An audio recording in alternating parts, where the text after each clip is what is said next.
Hello my dear student, आप सभी को टॉपर स्टडी सेंटर में स्वागत करता हूं। दोस्तों, टॉपर स्टडी सेंटर लेकर के आए महा क्रैश कोर्स क्लास 10वीं के लिए, जहां पर 45 दिनों में क्लास 10th की सारी विषयों की तैयारी कराई जाती है और बिल्कुल फ्री। तो आइए हम आज आए हैं अध्याय 5 में, जहां पर हम आज जानेंगे तत्वों का आवर्त वर्गीकरण क्या होता है।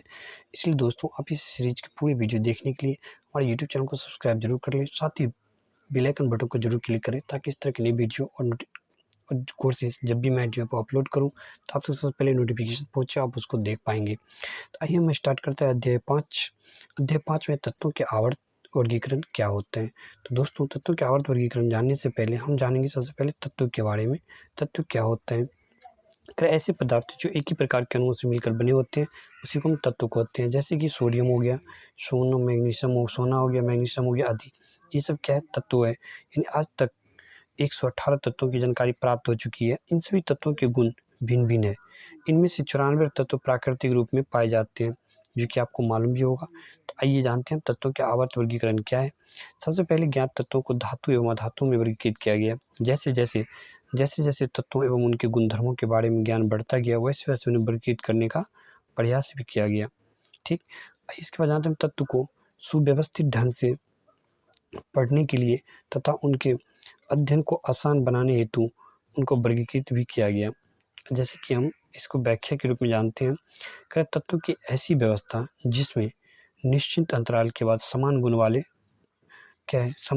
वाले पदार्थ उपस्थित हो, वो तत्वों को आवर्त वर्गीकरण कहलाता है। आवर्त वर्गीकरण क्या है? यानी तत्वों की ऐसी व्यवस्था जिसमें निश्चित अंतराल के बाद समान गुण वाले पदार्थ उपस्थित हो, वही तत्व को हम आवर्त का वर्गीकरण कहलाते हैं। अब तत्वों का आवर्त वर्गीकरण क्या होता है? कहते हैं दोस्तों, तत्वों के आवर्ती वर्गीकरण हेतु उनके अनेक रसायनों ने अपने सिद्धांत दिए, परंतु वृहद अध्ययन करने पर उपरोक्त सभी नियम त्रुटिपूर्ण ही सिद्ध हुआ, माने सही साबित नहीं हो पाया। जैसे कि आपको बता दें, एक क्या है, डॉवे राइनर की ट्रिक।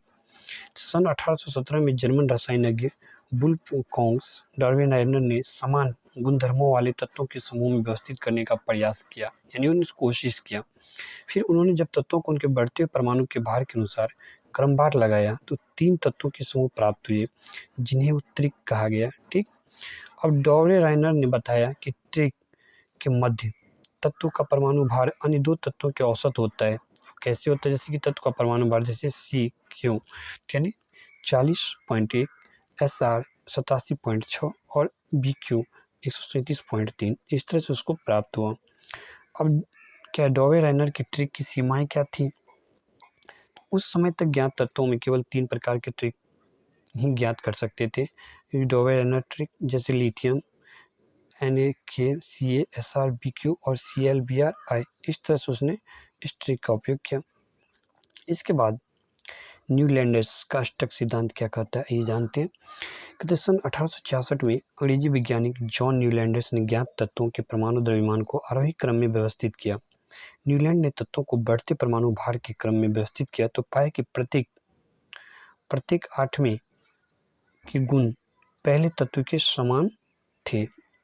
जब उसने बढ़ते परमाणु के भार को क्रम में व्यवस्थित किया, तो उसको क्या मिला? 8वें तत्व के गुण जो है पहले तत्व के गुण के समान मिल रहा था। इसकी तुलना संगीत के अष्टक से की गई था, इसीलिए इसे अष्टक का सिद्धांत भी कहा गया। ठीक, अब उदाहरण के तौर पे जैसे समझते हैं, तो लिथियम हो गया, सोडियम धातु के गुण समान है। अब अष्टक सिद्धांत का भी कुछ सीमाएं हैं। कहते यह नियम केवल कैल्शियम यानी हल्के तत्वों तक लागू होता है। नए तत्वों के गुण इसी सारणी में मेल नहीं खाते थे। इसीलिए न्यूलैंड्स की अष्टक जैसे कि हो गया HALI, BBCNO, FNQMGAL, SIP और S। अब तत्वों के आवर्ती वर्गीकरण हेतु सर्वप्रथम मेंडलीव ने एक आवर्ती सारणी दी, जो उनके आवर्त नियम पर आधारित थी। कैसे थी? तो आइए जानते हैं। मेंडलीव की आवर्त सारणी क्या कहता है? कहते हैं मेंडलीव की आवर्त सारणी के नियम के अनुसार तत्वों के गुण उनके परमाणु भारों के आवर्ती फलन होते हैं, अर्थात तत्वों को उनके बढ़ते परमाणु भार के क्रम में व्यवस्थित करने पर समान भौतिक एवं रासायनिक गुण वाले तत्व एक निश्चित अंतराल के बाद आते हैं, जिसे आवर्ती गुण कहा जाता है। मेंडलीव की आवर्त सारणी क्या कहता है? तो रूसी रसायनज्ञ इमंत्री इवानोविच मेंडलीव को तत्वों के वर्गीकरण का मुख्य श्रेय जाता है। मेंडलीव के समय 63 तत्व ज्ञात थे। कितने तत्व ज्ञात थे? 63 तत्व ज्ञात थे। ये तत्वों के परमाणु द्रव्यमान एवं उनके भौतिक व रासायनिक गुणों के बीच संबंधों को अध्ययन किया, और अध्ययन करने के बाद जैसे कि रासायनिक गुणों में तत्वों के ऑक्सीजन व हाइड्रोजन के साथ बनने वाले यौगिक पर अपना ध्यान केंद्रित किया। ठीक दोस्तों, इसके बाद कहता है उन्होंने 63 कारकों पर अलग अलग तत्वों के गुणधर्मों को लिखा। इसके बाद समान गुण वाले तत्वों को अलग करने के बाद कार्डों को पेन की सहायता से दीवार पर लटका दिया। उन्होंने देखा कि अधिकांश तत्व को आवर्त सारणी में स्थान मिल गया है तथा परमाणु द्रव्यमान के आरोही क्रम में यह तत्व व्यवस्थित हो गए। ठीक, इस प्रकार से उसने एज सारणी को व्यवस्थित किया।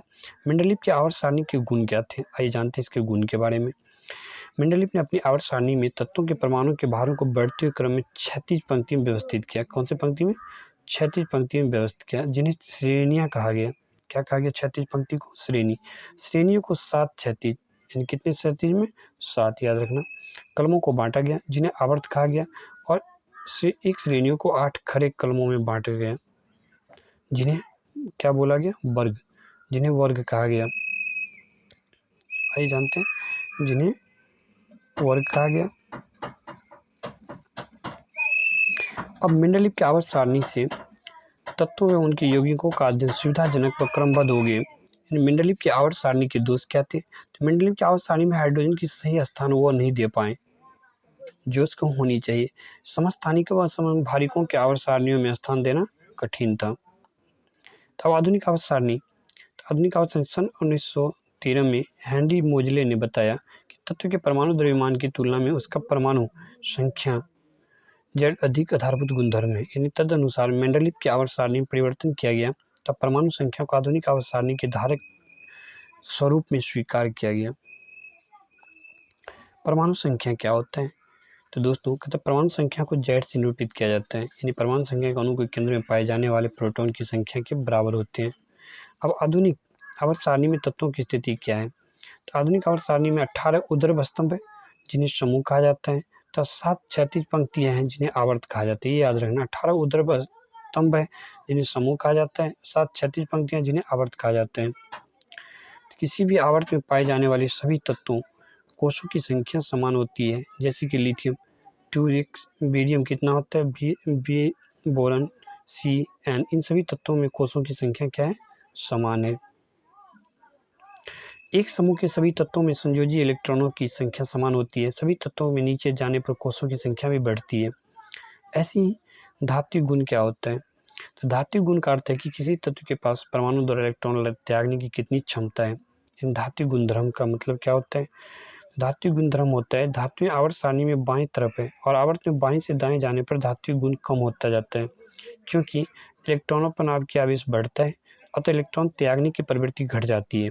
समूह में ऊपर से नीचे आने पर धात्विक गुण बढ़ता है, क्योंकि संयोजकता इलेक्ट्रॉनों पर नाभ की आवेश घटता है तथा बाहरी इलेक्ट्रॉन समगुणतापूर्वक निकल जाती है। इसलिए इसी तरह होता है धात्विक गुणधर्म। अब अधात्विक गुणधर्म किस चीज़ पे डिपेंड करता है? जैसे कि अधात्विक वैद्युत ऋणात्मक होती है और इलेक्ट्रॉन को क्या करती है? ग्रहण करती है। वो आवर्त सारणी में दाएं और पाई जाती है। आवर्त में बाएं से दाएं जाने पर अधात्विक गुण क्या होता है? बढ़ते जाता है, क्योंकि प्रभावी नाभ के आवेश बढ़ने के कारण इलेक्ट्रॉन ग्रहण करने की प्रवृत्ति बढ़ जाती है।